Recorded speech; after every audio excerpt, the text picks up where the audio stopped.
خبر شامل کرتے ہیں گھوٹکی سے۔ گھوٹکی کے قریب 20 سیکشن تھانے کی حدود کوٹ دوست محمد بلو میں 1 سال پرانی سیاہ کاری کے تنازع پر بلو برادری کے 2 گروہوں کے درمیان جھگڑا ہو گیا۔ دونوں جانب سے ایک دوسرے پر فائرنگ کے نتیجے میں 3 افراد قتل، 1 زخمی۔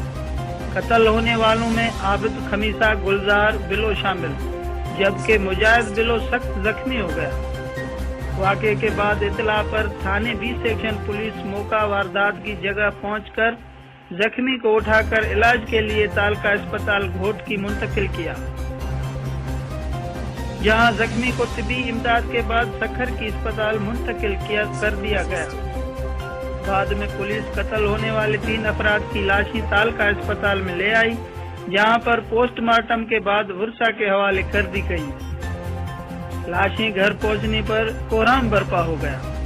آخری اطلاع تک واقعے کا کیس داخل نہیں ہو سکا اور نہ ہی کوئی ملزمان کی گرفتاری عمل میں آ سکی۔